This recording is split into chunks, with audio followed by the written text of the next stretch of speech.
આગામી વિદ્યાર્થી મિત્રો, છેલ્લે 11મા ધોરણનું આપણું જે ત્રીજું ચેપ્ટર છે સુરેખ પથ પર ગતિ, એમાં પ્રવેગ માટેની સમજૂતી આપણે મેળવી અને એમાં પાછા v વિરુદ્ધ t ના આલેખ પરથી આપણે ગણતરી સમજેલા કે આલેખ કેવો હોય, એનો આકાર કેવો હોય તેની પરથી ગતિનો અંદાજ મેળવી શકાય કે અચળ વેગથી ગતિ થાય છે, પ્રવેગી ગતિ થાય છે, પ્રવેગમાં પાછો ધન પ્રવેગ છે કે ઋણ પ્રવેગ છે, એવી માહિતી આપણે આલેખો પરથી સમજેલા. પછી એના પછી નિયમિત પ્રવેગી ગતિ એ આલેખ પરથી એના સૂત્રો પણ આપણે મેળવેલા અને કીધેલું કે એમાં મુખ્ય 3 સૂત્રો છે, પણ આપણે 4 નંબર આપેલા. એ 4 જે સૂત્રો આપણે શીખેલા બહુ જ અગત્યના સૂત્રો. એમાંથી પહેલા 3 તો ખાસ યાદ રાખો. પહેલું સૂત્ર આપણે લખેલું v બરાબર v0 પ્લસ at. બીજું સૂત્ર લખેલું x બરાબર v0t plus half at square.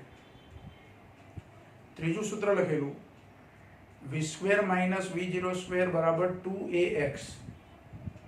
અને ચોથું સૂત્ર જે કોઈ વખત દાખલાઓમાં આપણને ઉપયોગી થશે, x બરાબર v plus v0 by 2 into t. આ 4 સૂત્રો આપણે નિયમિત પ્રવેગી ગતિ અથવા અચળ પ્રવેગી ગતિ માટે તારવેલા. હવે બીજો એક દાખલો આપણને આપ્યો છે, ઉદાહરણનો દાખલો, કે જેમાં કલન શાસ્ત્રનો ઉપયોગ કરી અને નિયમિત પ્રવેગી ગતિના સૂત્રો તારવવાના છે. હવે એમાં કલન શાસ્ત્રમાં આપણે સંકલનનો ઉપયોગ કરવાનો છે. આપણે વિકલન તો શીખ્યા, વિકલનની જેટલી આપણે જરૂર હતી એટલું શીખ્યા અને વિકલન કેવી રીતે થાય તે પણ આપણે થોડુંક શીખ્યા, થોડાક દાખલા પણ આપણે ગણ્યા. પણ હવે સંકલનનો પણ ઉપયોગ કરવાનો આવશે આ જ ચેપ્ટરમાં. એટલે આ ગણિતનો બીજો એક ટોપિક છે આપણો, સંકલન. તો સંકલન માટે જેટલા સૂત્રોની જરૂર છે તે પહેલાં આપણે લખી લઈશું અને સંકલન કેવી રીતે થાય તે સમજી લઈશું અને પછી એ દાખલો આપણે ગણીશું. બરાબર? તો સંકલનના જરૂરી જે સૂત્રો છે એ સૂત્રો અહીંયા થોડાક સમજાવીને તમને લખાવું છું, એ પહેલાં તમારે લખી લેવાના. કેવી રીતે સંકલન થાય છે તે આપણે થોડુંક સમજી લઈશું, તો જ તમને એ દાખલામાં ખબર પડશે. બરાબર? તો સંકલનના સૂત્રો આપણે થોડાક લખી લઈએ.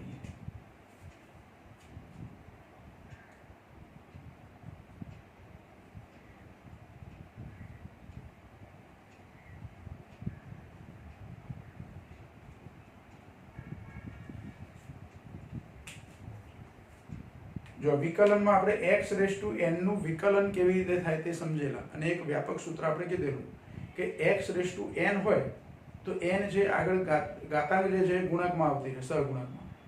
એટલે x⁻n નું વિકલન nx⁻n-1 આવું વિકલન થાય. તો એવી જ રીતે x⁻n નું સંકલન શું થાય એ સંકલનનું સૂત્ર આપણે લખવું છે. તો પહેલું સૂત્ર x⁻n નું સંકલન.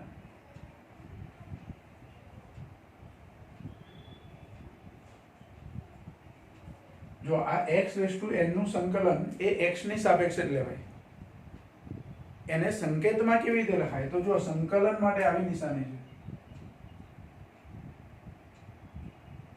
આ જે નિશાની છે, s નથી કરવાનું, પણ આ પાછું બેન્ડ રાખીને પછી થોડુંક સીધું નીચે ને પછી આમ. એટલે આવી નિશાની આ સંકલનની નિશાની છે. શાની નિશાની છે? સંકલન. જેમ વિકલનમાં આપણે d/dx આવું લખતા હતા અને પછી x⁻n નું વિકલન, તો આ d/dx જેવી રીતે લખતા હતા એવી રીતે અહીંયા સંકલન dx લખાય. શું લખાય? સંકલન dx. અહીં dx છેદમાં હતા, ત્યાં dx ગુણાકારમાં આવે. જેની સાપેક્ષે સંકલન કરવાનું હોય તે ગુણાકારમાં આવે. એટલે સંકલન dx. પણ કોનું સંકલન? x⁻n નું. એટલે અહીંયા મારે લખી દેવાના x⁻n. એટલે જો વંચાય શું? તો સંકલન x⁻n dx એવું વંચાય. એટલે એને શબ્દોમાં બોલવું હોય તેવું બોલાય કે x⁻n નું સંકલન dx ની સાપેક્ષે અથવા x⁻n નું dx ની સાપેક્ષે સંકલન. અહીંયા જુઓ, જે ચલની ઘાત આપી હોય એની સાપેક્ષે જ એનું સંકલન હોય. એટલે એવી રીતે સંકલન આપણે લઈએ છીએ. તો આનો જવાબ શું આવે? તો વિકલનમાં શું હતું? તો ઘાત અહીં ગુણકમાં લખીને એક ઘાત ઓછી કરતા હતા. અહીંયા આનાથી ઉલટું કરવાનું, ઘાત એક વધારી દેવાની. x⁻n - 1 નહીં, x⁻n + 1, એટલે ઘાત એક વધારે લખી દેવાની છે, x⁻n + 1. ત્યાં ગુણકમાં n લખતા હતા, એને બદલે અહીંયા છેદમાં એક વધારે લખવાના છે, એટલે n + 1. એટલે x⁻n નું સંકલન શું થયું?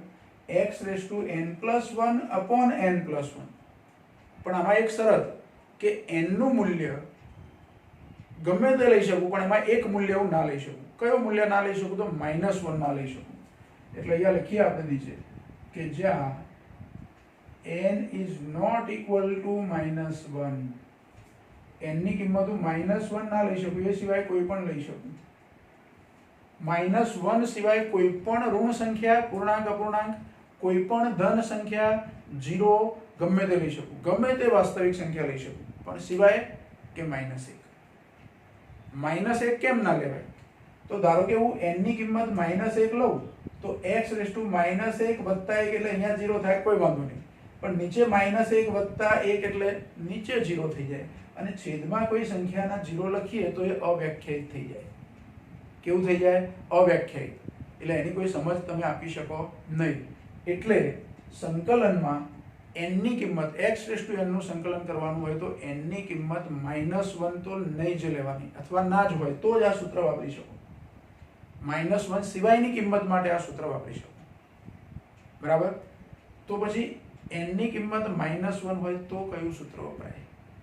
ધારો કે અહીંયા n ની કિંમત -1 હોય તો x⁻−1 એટલે કે 1/x લખાય. શું લખાય? 1/x. x⁻−1 એનો મતલબ શું? x⁻−1 એટલે એને 1/x લખાય. બરાબર? તો બીજું સૂત્ર એના માટે લખીએ, એને આવું લખીએ આપણે, 1/x નું સંકલન કરવાનું છે. શું કરવાનું? 1/x નું સંકલન. તો 1/x ના સંકલનમાં સંકલન 1/x dx આવું લખાય. આ dx એ તો સંકલનમાં લખવાના. આપણને એવું થાય કે તમે x⁻n નું સંકલન કર્યું તો આ dx નું શું થયું? તો સંકલનની પ્રોસેસ થયા પછી આ સંકલન dx લખાતું નથી. x⁻n નું સંકલનનો સીધો જવાબ લખાય. બરાબર? 1/x નું સંકલન થાય log x. જો અહીંયા મેં ln x લખ્યું, એને log બોલીશું આપણે. શું બોલીશું? log x. આમ તો log માટે આપણે આવો શબ્દ વાપરતા હતા, log, અને એક સંકેત ln. જો ગણિતમાં કદાચ તમે સંકલન શીખશો, ગણિત રાખ્યું હોય તો ગણિતની અંદર સંકલનમાં log base ex આવું લખાય. આ log બે ટાઈપના હોય. એક 10 ના આધારવાળો log હોય, 10 આધારવાળો, અને બીજો e આધારવાળો, પ્રાકૃતિક આધાર કહેવાય. તો આ બે logમાં ફરક છે. આ e આધારવાળો જે log છે એને e મારે ના લખવો હોય આધારમાં, તો ડાયરેક્ટ ln x આવું લખું તો ચાલે. ln x એવું લખ્યું એનો મતલબ કે આનો આધાર કયો છે? e છે, 10 નો આધાર નહીં. અને આપણે લઘુગણકના દાખલા શીખ્યા હતા અગાઉ. એક લેક્ચરમાં આપણે લઘુગણક વિશે આખી સમજૂતી મેળવેલી, અને આપણી જોડે log ટેબલ પણ હતું, લોગેરિધમ, એન્ટી લોગેરિધમ. તો એ જે log ટેબલ હતું, એ log ટેબલની અંદર આપણે જે log જોતા હતા log ટેબલમાંથી, એ 10 ના આધારવાળું log ટેબલ છે આપણી જોડે. કયું log ટેબલ છે? 10 ના આધારવાળું log ટેબલ છે. e આધારવાળું log ટેબલ આપણી જોડે નથી. પણ e આધારવાળો log હોય ને 10 ના આધારમાં ફેરવવો હોય તો એની બંને વચ્ચેનો સંબંધ છે આપણી જોડે, એ જરૂર પડે ત્યારે આપણે લઈશું એને. પણ અહીંયા logનો જે આ 1/x નું જે સંકલન થાય છે, એમાં જે log લીધા એ કયા log છે? e આધારવાળો log છે. અને log base e to the x એવું લખવાને બદલે ln x એવું ટૂંકમાં લખીએ તો ચાલે. ગણિતમાં તમે કદાચ લખો તો આવું પણ લખો તો આનો મતલબ અને આનો મતલબ સરખો છે. જ્યારે અહીં આ log x, log x જેનો બેઝ 10 લખ્યો છે, આનો મતલબ જુદો છે. આ log આપણે લઘુગણકથી શીખતા હતા, આ log આપણે નથી શીખ્યા. તમે સાયન્ટિફિક કેલ્ક્યુલેટર જો જોયું હોય હવે તો મોબાઈલમાં પણ સાયન્ટિફિક કેલ્ક્યુલેટર આવે છે, લેપટોપમાં પણ કેલ્ક્યુલેટર હોય છે ઇનબિલ્ટ. એ કેલ્ક્યુલેટરમાં પણ 2 ટાઈપના કેલ્ક્યુલેટર હોય, સિમ્પલ કેલ્ક્યુલેટર અને સાયન્ટિફિક કેલ્ક્યુલેટર.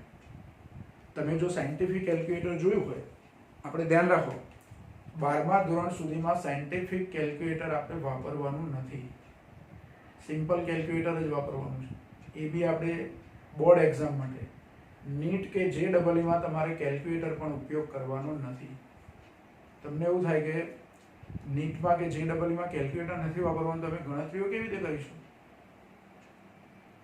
તો ત્યાં જે કંઈ દાખલા તમને પૂછાય, દાખલા ગણતરી ટાઈપના MCQ પૂછાય દાખલા જેવા, તો એ એવા MCQ હશે કે એનું સાદું રૂપ તમે સહેલાઈથી મૌખિક આપી શકશો. એમાં થિંકિંગ વધારે હોય, ઓકવર્ડ મૂલ્યો નહીં હોય, એવા મૂલ્યો નહીં હોય કે જેનો ગુણાકાર ભાગાકાર કરવો સિમ્પલી તમને અઘરો પડે. સાદી રીતે તમે એકદમ સહેલાઈથી છેદ ઉડાડી શકશો, ગુણાકાર ભાગાકાર કરી શકશો, એકદમ સહેલા હશે. સહેલા એટલે મૂલ્યો એવા આપ્યા હશે કે જેથી તમને ગુણાકાર ભાગાકાર કરવામાં તકલીફ પડશે નહીં, અને થોડીક પ્રેક્ટિસ પણ તમારે કરવી પડશે. અમુક વખત અંદાજિત તમને મળી જાય કે સમજો કે મારે 19/3 કરવા છે, તો મારે કેલ્ક્યુલેટર થોડું વાપરવાનું. 6 તરી 18 એટલે ધારો કે 19ની જગ્યાએ 18 હોત તો 18/3 હોય તો 6 જવાબ આવે, તો 19/3 છે તો 6.3 જવાબ આવે. અંદાજ આવી જાય આપણને. એટલે એવા ગુણાકાર ભાગાકાર તમારા આવશે. એટલે તમારે ત્યાં કેલ્ક્યુલેટરની જરૂર નહીં પડે, પણ તમારે પ્રેક્ટિસ એવી કરવી પડશે કે ગુણાકાર ભાગાકાર ઝડપથી સહેલાઈથી કેવી રીતે કરી શકાય.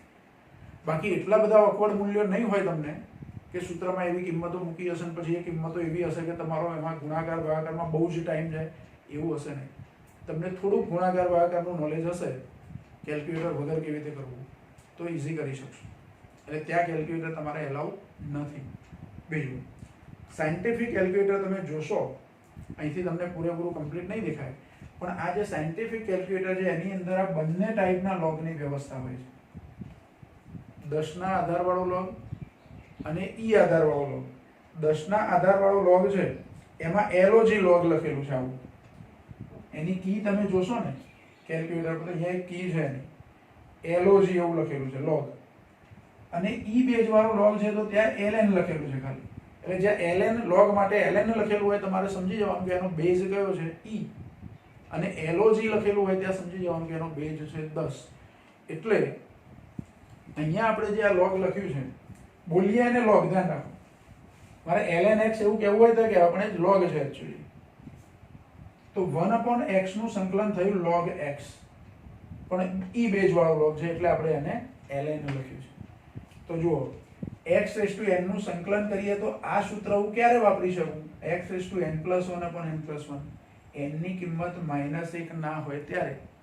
જો n ની કિંમત -1 હોય તો x ની -1 ઘાત એટલે 1/x લખાય, અને 1/x નું સંકલન થાય log x. આ બે મેઇન સૂત્રો તમારે યાદ રાખવાના છે. બરાબર? પછી બીજા પણ થોડા સૂત્રો છે, જોઈ લઈએ આપણે.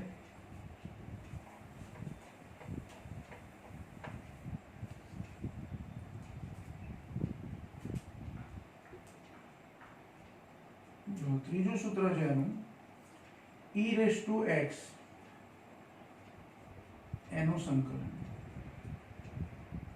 તો સંકલન e⁻x dx બરાબર e⁻x. e⁻x નું સંકલન e⁻x જ થાય. આમાં પાછું e એટલે શું? તો હમણાં log માટે બેઝ e કીધો તો તે base, log base e to the x.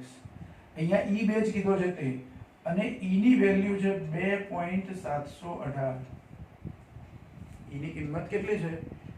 હજુ પાછળ બીજા આંકડા છે થોડા, પણ લખ્યા નથી બધા આપણે. દશાંશીના પછી 3 આંકડામાં e ની કિંમત 2.718 છે. જો 2.718 એની હું 2.303 ઘાત કરું તો 10 આવે. ટૂંકમાં e⁻આ 2.718 એટલે શું કહેવાય? e ની 2.303 ઘાત એટલે 10. આ 10 અને e વચ્ચેનો આવો સંબંધ છે.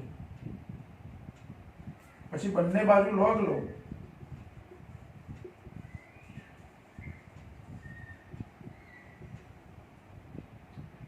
તો log e2.303 બરાબર log 10. આ 2.303 આગળ આવી જાય એટલે 2.303 log e બરાબર log 10. અને આ સંબંધ છે બે વચ્ચેનો. સમજો કે ln x આપ્યા છે, e બેઝ પર ln x આપ્યા છે, તો એને 2.303 વડે ગુણો એટલે સાદો log 10 ના આધાર વાળા log નો x થઈ જાય. આવો રિલેશન આનો પણ આપણે ઉપયોગ કરીશું. આવું કોઈ જગ્યાએ તમે લખી રાખજો કે ln x બરાબર 2.303 log x.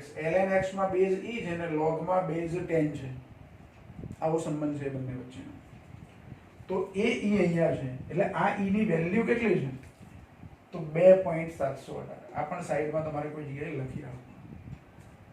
અહીંયા હું લખું કે જ્યાં e એ પ્રાકૃતિક આધાર છે અને e બરાબર 2.718 થાય. e બરાબર કેટલા થાય 2.718. ઘણી વખતે તમારે આવું e બેઝ પર ઘણા પદો આવશે e⁻x ના ફોર્મમાં અને એનું સંકલન વિકલન કરવાનું પણ આવશે. e⁻x નું સંકલન પણ e⁻x થાય ને e⁻x નું વિકલન પણ e⁻x થાય. વિકલનમાં કદાચ આ સૂત્ર આપણે નથી લખ્યું પણ e⁻x નું વિકલન કરું સંકલનને બદલે તો વિકલન પણ શું થાય e⁻x જ થાય. બીજા બે સૂત્રો આપણે sin અને cos માટેના લખીએ કે sin વિધેયનું સંકલન શું થાય sin θ નું સંકલન. તો સંકલન sin θ dθ બરાબર -cos θ. જો sin નું વિકલન cos હતું, આપણે વિકલનના સૂત્રો જો તમે લખી રાખ્યા હોય sin θ નું વિકલન કરું તો cos θ થાય, પણ sin θ નું સંકલન કરું તો -cos θ થાય. અને પાંચમું cos θ નું સંકલન,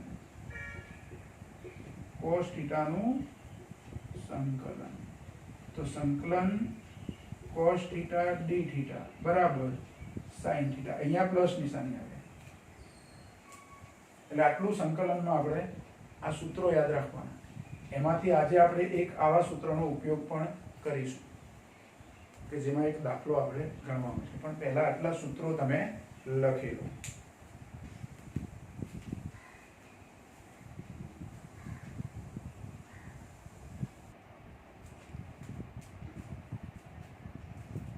જો હવે ઉદાહરણ નંબર 3.3 ગણીશું. આપણે સંકલનના જે સૂત્રો લખ્યા એમાંથી એક સૂત્રનો ઉપયોગ કરવાનો થાય છે. બીજું અહીંયા પ્રશ્ન આપણને એવો કીધો છે કે કલન શાસ્ત્રનો ઉપયોગ કરી અચળ પ્રવેગી ગતિના સમીકરણો તારવો. આવો પ્રશ્ન છે.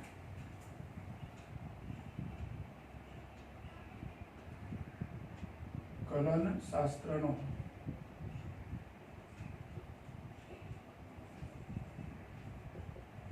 ઉપયોગ કરી અચળ પ્રવેગી ગતિના સમીકરણો તારવો.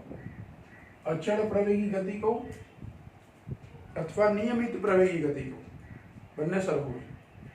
બીજું અહીંયા જે સંકલનનો આપણે ઉપયોગ કરવાનો છે એમાં નિયત સંકલન વાપરવાનું છે. સંકલન બે પ્રકારે થાય, નિયત સંકલન અને અનિયત સંકલન. આપણે સૂત્રો લખ્યા એમાં એવી કોઈ સ્પષ્ટતા નથી કરી, પણ સંકલનમાં જો નિયત સંકલન, અહીંયા આપણે નિયત સંકલનનો ઉપયોગ કરવાનો છે. નિયત સંકલન એટલે સંકલનની એક લિમિટ હોય. ધારો કે સંકલનનું સૂત્ર હું લખું કે સંકલન x⁻n dx. તો આ સંકલનની નિશાની કરી છે ત્યાં અહીંયા નીચે અને ઉપર. અહીંયા લોઅર લિમિટ કહેવાય એટલે નીચલી હદ કહેવાય, લોઅર લિમિટ, અને અહીંયા અપર લિમિટ. આ x નું મૂલ્ય ઓછામાં ઓછું કેટલું લેવાનું ને વધુમાં વધુ કેટલું લેવાનું, આ જે વેરિયેબલ છે એનું, એને લિમિટ કહેવાય. એટલે એવી લિમિટ નક્કી કરીને પછી આપણે સંકલન કરીશું. તો એવા સંકલનથી આપણો દાખલો ગણવાનો. સંકલનનું સૂત્ર તો x⁴n હોય તો x⁴n+1/n+1 એવું જ થાય એનું સંકલન. સંકલનમાં કોઈ ફરક પડશે નહીં. પણ પછી x ની કિંમત મૂકવાની થાય ત્યારે આ લિમિટ નક્કી થાય કે x ની ઓછામાં ઓછી મારે કિંમત કેટલી લેવાની, વધુમાં વધુ કેટલી કિંમત લેવાની. અથવા સમયગાળો આપ્યો કે 0 સમયથી t સમય સુધી, તો 0 સમયે x ની કિંમત શું હતી, t સમયે x ની કિંમત શું હતી, એ કિંમતો મૂકવાની. આવું સંકલન હોય એને નિયત સંકલન કહેવાય. તો નિયત સંકલનનો ઉપયોગ કરી અને પ્રવેગી ગતિના સમીકરણો, અચળ પ્રવેગી ગતિના સમીકરણો આપણે તારવીશું.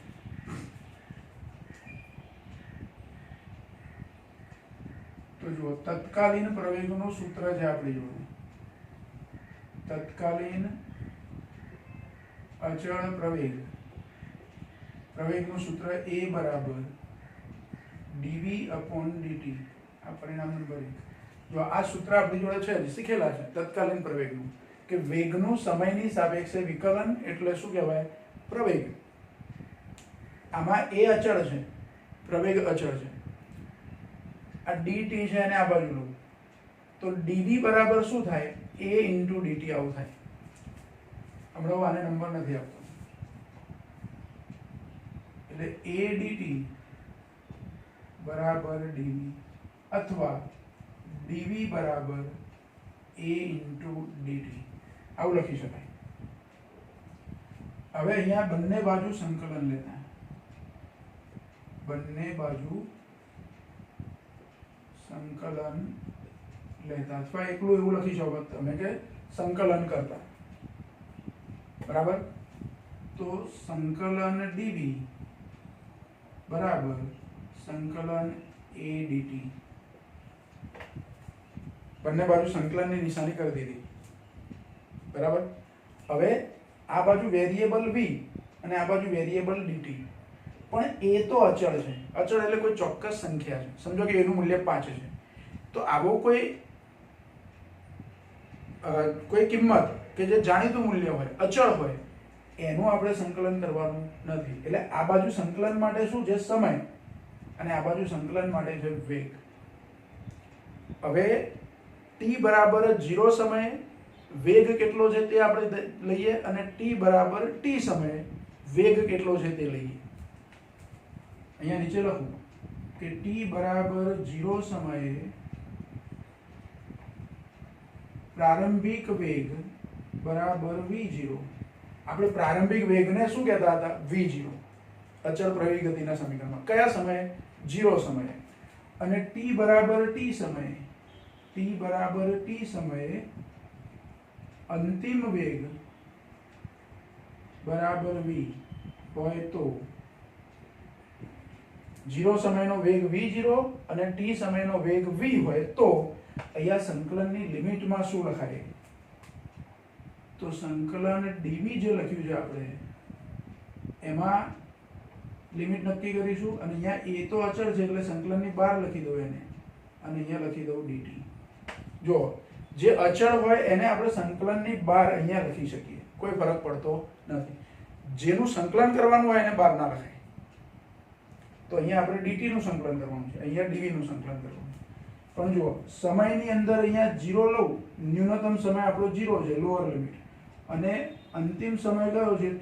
તો 0 થી t એ સમયની લિમિટ થઈ. અહીંયા લિમિટમાં 0 સમયે વેગ કેટલો હતો, તો 0 નહોતો, પણ કેટલો હતો, v0 હતો. અને t સમયે વેગ કેટલો છે, તો v. તો અહીંયા મારે લખવાના v. એટલે આ લિમિટ નક્કી કરી દીધી.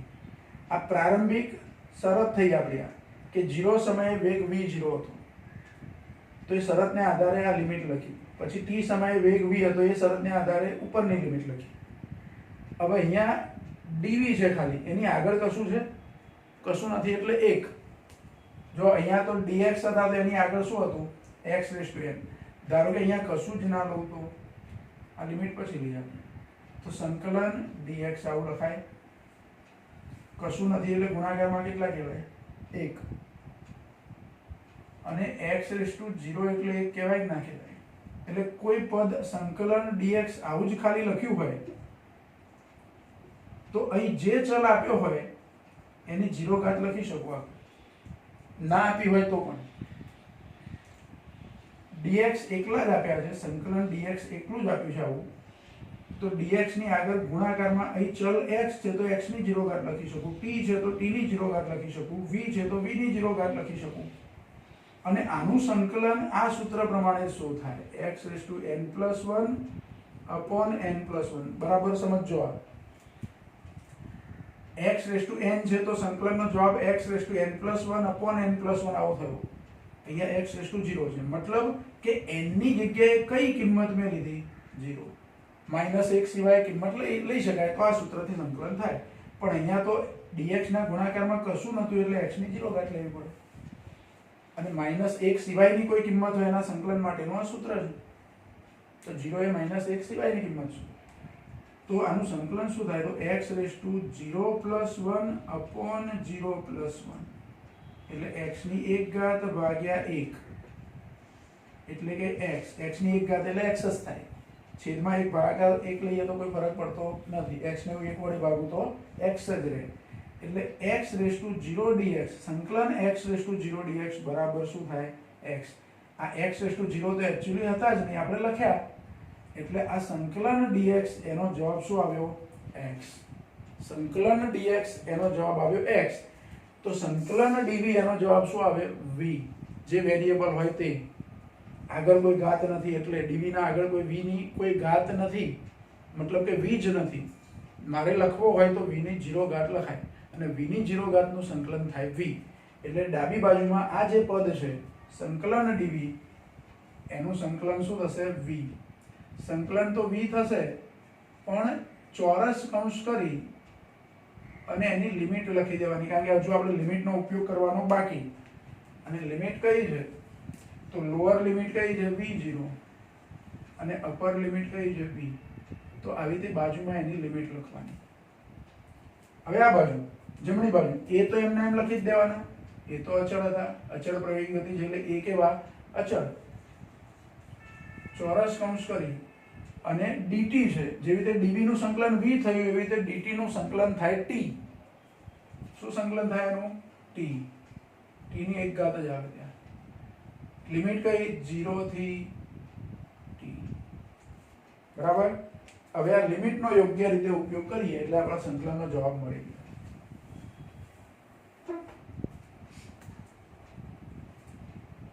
જો અહીંયા વેરિયેબલ અથવા તો ચલ v છે, અપર અને લોઅર લિમિટ છે, ઉપરની અને નીચેની લિમિટ.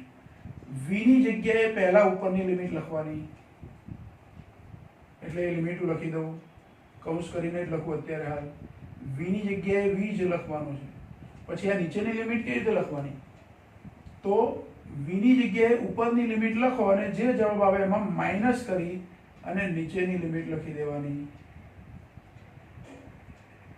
આ કામ થઈ ગયું આપણું. જો અહીંયા v ની 1 જ ઘાત છે, પણ ધારો કે v² હોત તો, અહીંયા કૌંસમાં v² હોત તો v ની જગ્યાએ v લખવાનું, એટલે v² - v02 એવું થાય.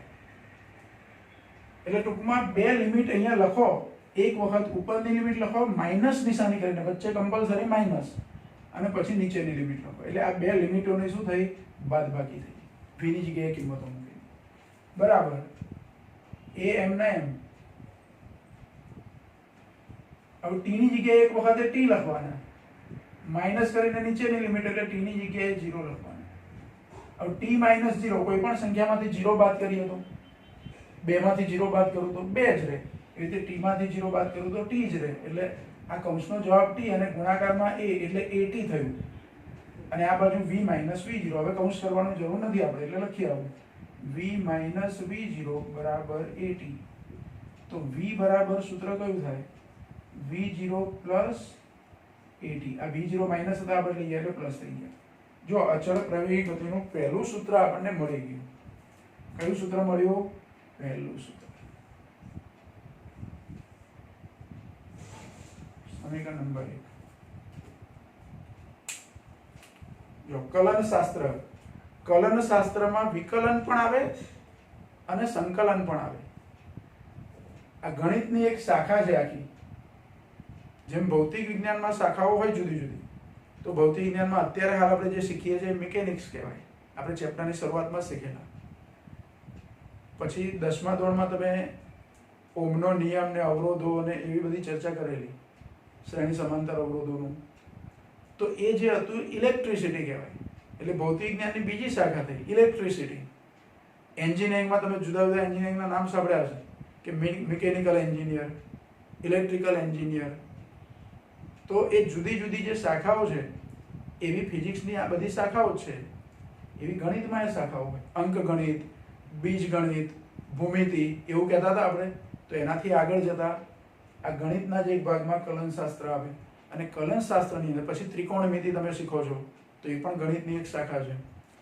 તો આ કલનશાસ્ત્ર છે એ કલનશાસ્ત્રની અંદર જ એનો એક ભાગ છે વિકલન અને સંકલન. તો આપણે સંકલનથી આ વેગનું સૂત્ર મેળવી દીધું. એટલે કે કલનશાસ્ત્રનો ઉપયોગ કરીને વેગનું સૂત્ર મળ્યું. v બરાબર v0 પ્લસ at, અચળ પ્રવેગ ગતિમાં વેગનું સૂત્ર મળ્યું. હવે આ તો એક સમીકરણ મળ્યું, હજુ તો આપણે બીજા બે સમીકરણ મેળવવા છે. તો હજુ આપણી જોડે એક સૂત્ર છે બીજું. વેગનું સૂત્ર કયું છે આપણી જોડે? તો તત્કાલીન વેગ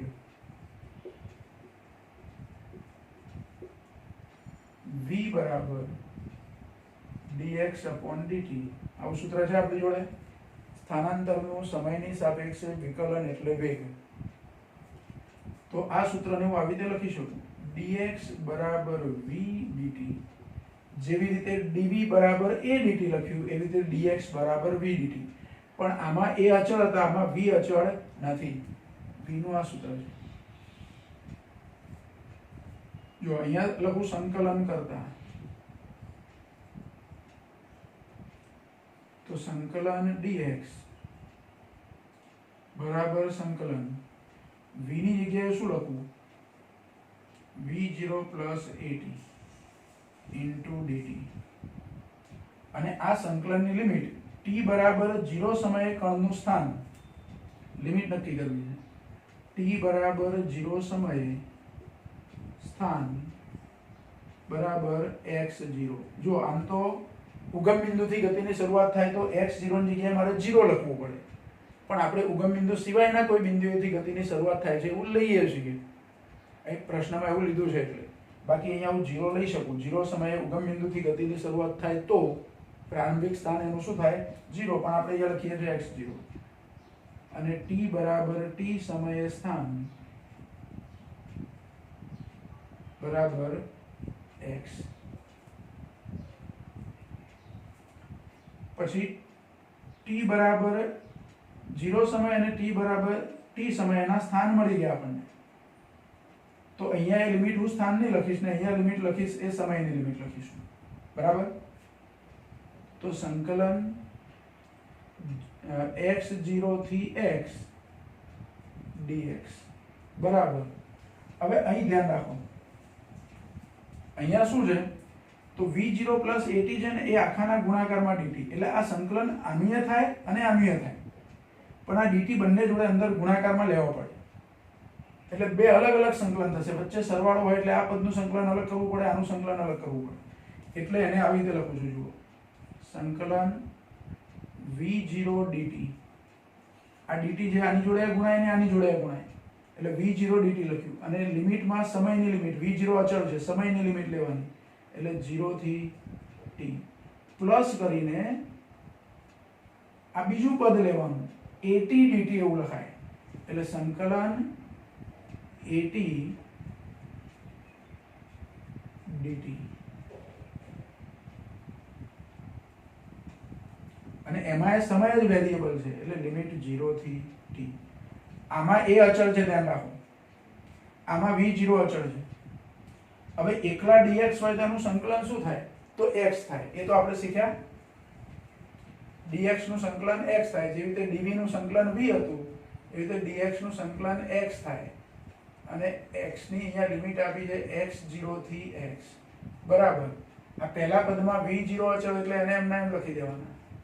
અને dt નું સંકલન થાય t, લિમિટ 0 થી t. આનો જવાબ. પછી અહીંયા a અચળ એટલે એમના એમ લખી દેવાના, પ્લસ a. અને t dt છે. હવે એકલું dt નથી, t dt છે. t dt એનો મતલબ કે t ની એક ઘાત છે. x રેસ ટુ n હોય અથવા t રેસ ટુ n હોય તો t raise to n+1 upon n+1 આવું સંકલન થાય. પણ n બરાબર મારે કેટલા લઈ લેવાના છે? 1. એકલા t એટલે t ની એક ઘાત કહેવાય. તો અહીંયા n બરાબર 1 લઈ લેવાના, અહીંયા પણ n બરાબર 1 લઈ લેવાના. તો આ સંકલનનો જવાબ શું થાય? t ની કેટલી ઘાત થાય? તો 1 + 1 એટલે 2, t². છેદમાં કેટલા થાય? 2. મતલબ સંકલન t dt હોય તો t નું સંકલન થાય t²/2.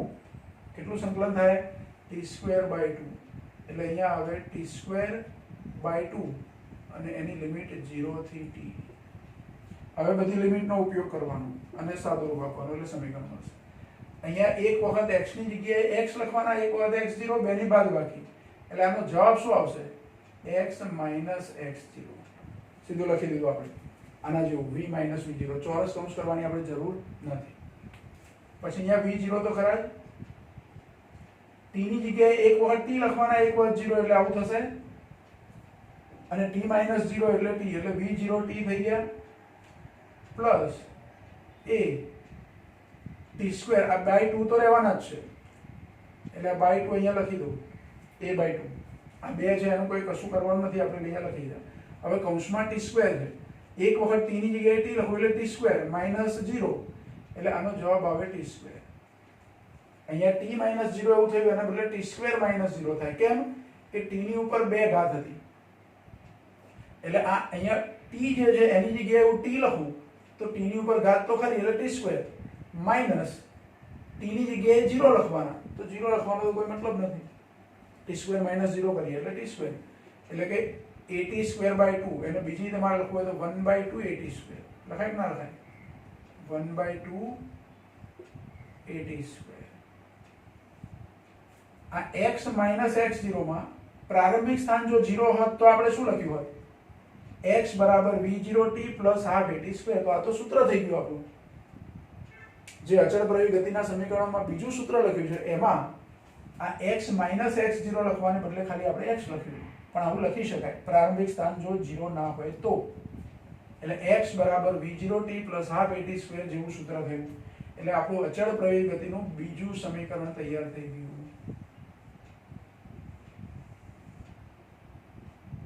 સમીકરણ નંબર 2. હવે આ સૂત્રનો હું ફરીથી ઉપયોગ કરું પણ સહેજ જુદી રીતે. જો આપણે જોયે સૂત્ર છે તત્કાલીન પ્રવેગ જે અચળ પ્રવેગ છે, a = dv/dt.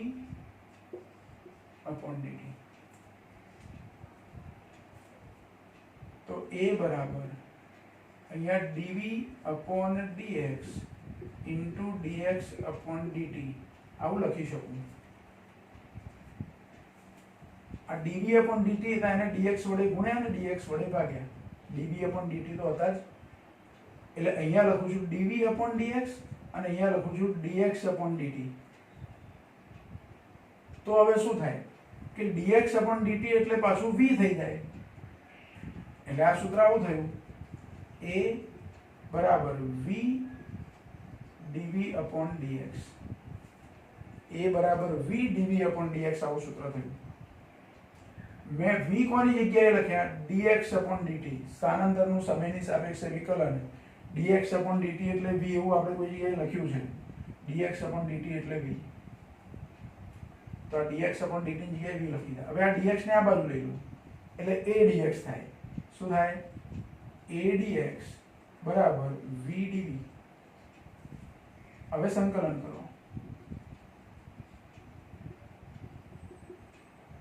તો a તો અચળ છે એટલે સંકલનની બહાર ડાયરેક્ટ જ લખી દઉં. સંકલન dx બરાબર અહીંયા v અચળ નથી એટલે સંકલન v dv. હવે આપણી શરતો પ્રમાણે 0 સમયે સ્થાન કયું છે? તો x0 અને t સમયે સ્થાન કયું છે? x. તો 0 થી x ની લિમિટ આવી ગઈ. અહીંયા 0 સમયે વેગ કેટલો હતો? તો v0. t સમયે વેગ કેટલો છે? v. તો અહીંયા v0 થી v ની લિમિટ આવી ગઈ. હવે dx નું સંકલન થાય x એવી ખબર છે, a એમના એમ લખવાનું અને dx નું સંકલન થયું x, એની લિમિટ x0 થી x બરાબર.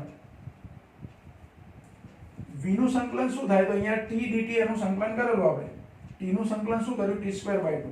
જેવી રીતે dt ના ગુણકમાં t છે એવી રીતે dv ના ગુણકમાં v છે. અહીંયા v ની કિંમત v0 + at મૂકવાની જરૂર નથી કારણ કે v ની સાપેક્ષે જ સંકલન કરવાનું છે. એટલે dv છે તો અહીંયા v રાખ્યા, v નું સંકલન થાય v²/2 અને એની લિમિટ v0 થી v. હવે અહીંયા લિમિટ મૂકો, અહીંયા લિમિટ મૂકો તો જુઓ a એમના એમ આવશે, x ની જગ્યાએ x - x0 બરાબર. અહીંયા આ 2 છે અને 1/2 પહેલા આગળ લખી દઉં છું. કૌંસમાં શું આવશે?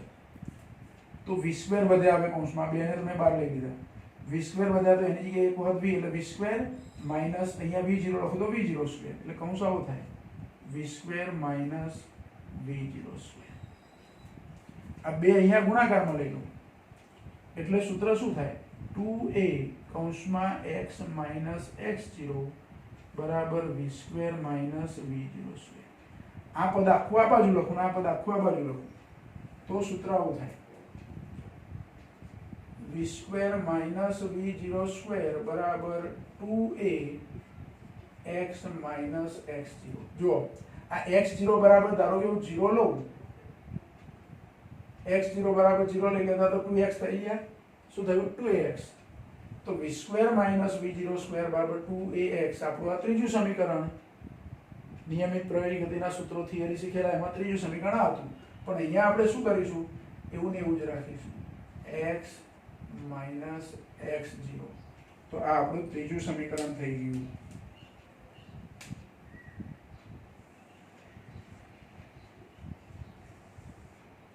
સમીકરણ નંબર 3. એટલે સમીકરણ 1, 2 અને 3 એ અચળ પ્રવેગી ગતિના સમીકરણો છે. આપણે જે સૂત્રો લખ્યા હતા એમાં x0 બરાબર 0 લઈએ તો એના જેવા સૂત્રો છે. હું x0 બરાબર 0 લઉં તો 2ax બરાબર v² - v02 અથવા v² - v02 બરાબર 2ax. અહીંયા પણ x0 બરાબર 0 લઉં તો x બરાબર v0t + ½ at² સૂત્ર આપણું હતું જ, અને આ સૂત્ર તો ખરું છે. પેલું ચોથું સૂત્ર આપણે જે લખ્યું હતું એ અહીંયા તારવવાનું નથી, આપણે એને ખાલી યાદ રાખીશું. તો આ બહુ જ અગત્યનો પ્રશ્ન, 3 માર્કની અંદર પૂછી શકાય એવો અગત્યનો પ્રશ્ન કે કલનશાસ્ત્રનો ઉપયોગ કરી નિયમિત પ્રવેગી ગતિ અથવા અચળ પ્રવેગી ગતિના સમીકરણો તારવું. તો આ રીતે આ સૂત્રો તમારે તારવાના. અને પેલું સંકલનના સૂત્રો આપણે જે લખાવે બરાબર તમારે તૈયાર કરવાના. એ સંકલન કેવી રીતે કરાય, એમાં લિમિટનો ઉપયોગ કેવી રીતે થાય એવું આવડતું હશે તો જ આ દાખલો તમને આવડશે. બરાબર.